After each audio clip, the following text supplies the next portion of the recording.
Topics learning with Suraj study channel पे आपका एक बार फिर से स्वागत है। आज हम लोग सम बेसिक केमिस्ट्री का जो है वो पार्ट 3 करने जा रहे हैं क्लास 11th का। ठीक है, हम लोगों ने पिछले क्लास में जो है वो एटम्स क्या है, उसके बाद मास नंबर कैसे निकालते हैं, एटॉमिक रिप्रेजेंटेशन करते हैं, उस पर कुछ न्यूमेरिकल हम लोगों ने देखा था। आज हम लोग उसको फर्दर आगे कंटिन्यू करते हैं। तो आज हम लोग एक क्वेश्चन से स्टार्ट करेंगे जिससे आपको कुछ नई बातें सीखने को मिलेगी। ठीक है, तो देखिए जैसे मैं एक क्वेश्चन लिख रहा हूँ। ठीक है, क्वेश्चन क्या है कि calculate number of atoms calculate number of atoms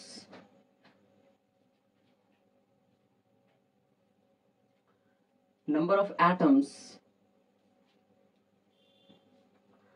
number of atoms of oxygen number of atoms of oxygen present in 64 AMU oxygen sample.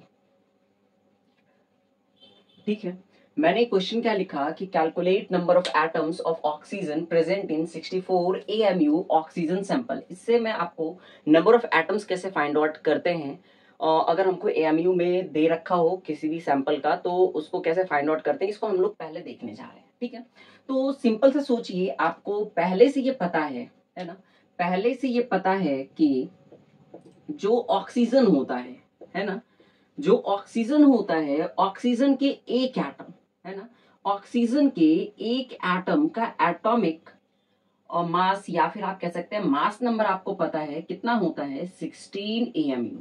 कितना होता है, 16 AMU। इसको हम अगर यूनिटरी मेथड से सॉल्व करना चाहे तो सॉल्व कर सकते हैं। देखिए क्या मैं यहां से लिख सकता हूं, इन 16 AMU number of atoms of oxygen number of atoms of oxygen. अगर मैं बात करूं कि 16 AMU में कितने नंबर ऑफ ऑक्सीजन एटम होंगे तो आपका आंसर होगा 1, है ना, क्योंकि अभी अभी मैंने बोला कि ऑक्सीजन के एक एटम का जो मास नंबर होता है या एटॉमिक मास होता है वो कितना होता है, 16 AMU, है ना, कितना होता है 16 AMU। तो इसी बात को मैं रिवर्स करके क्या लिख सकता हूँ कि 16 AMU में नंबर ऑफ ऑक्सीजन एटम कितने होंगे, 1 होंगे।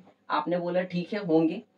तो उसके बाद यूनिटरी मेथड में जैसे हम लोग 1 पे निकालने जाते हैं तो 1 AMU में number of atoms of oxygen कितने हो जाएंगे, तो आप बोलेंगे सर 1/16 हो जाएंगे। कितने हो जाएंगे, 1/16। हमारा क्वेश्चन किस पे है, 64 AMU पे। किस पे है, 64 AMU पे। तो 64 AMU में number of atoms of oxygen कितने होंगे, तो आप बोलेंगे 1/16 मल्टीप्लाई बाई 64। कितने होंगे, 1/16 मल्टीप्लाई बाई 64।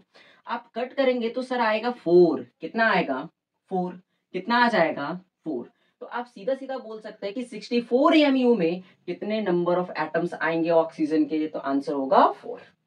ठीक है, आई होप कि आपको ये समझ आया।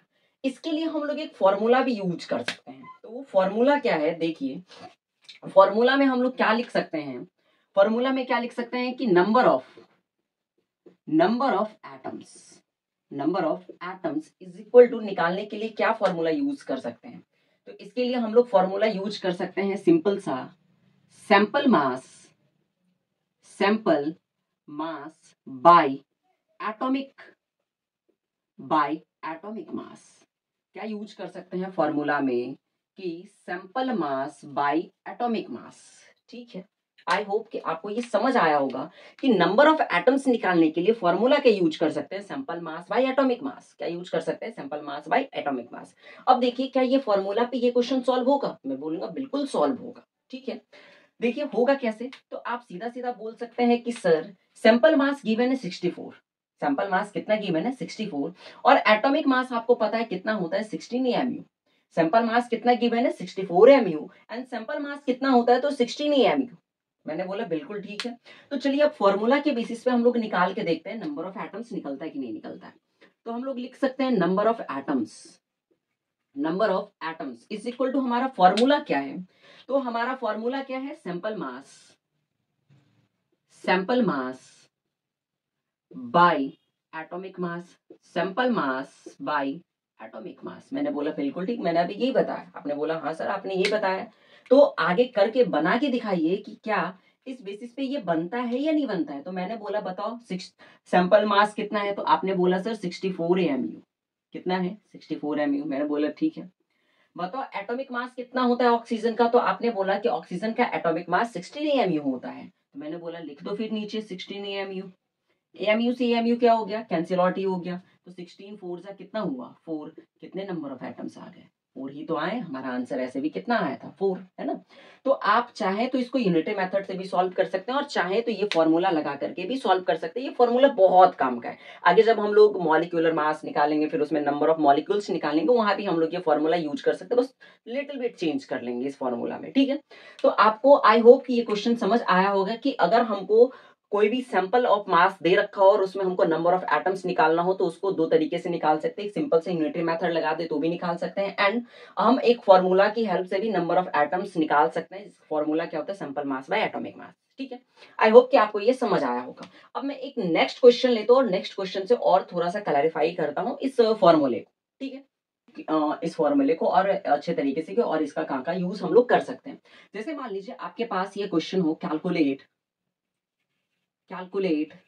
number of calculate number of atoms calculate number of atoms of helium. Calculate the number of atoms of helium present in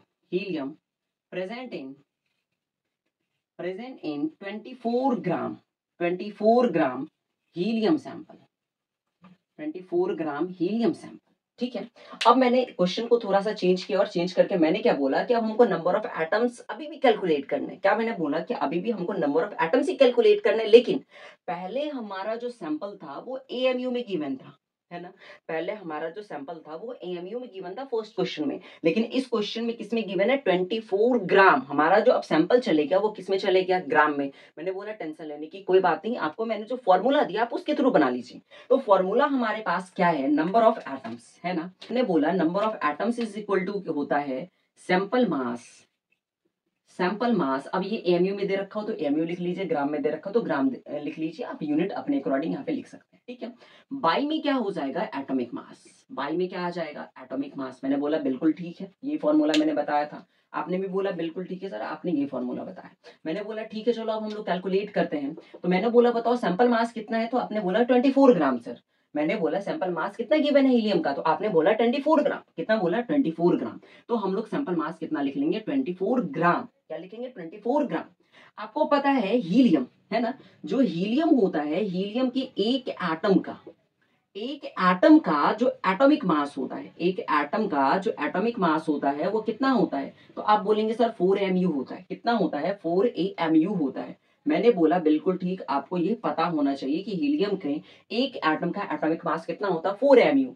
तो हमारा फॉर्मूला क्या था? सिंपल मास बाय एटॉमिक मास। तो सिंपल मास तो गिवन था 24 ग्राम, हमने लिख लिया 24 ग्राम।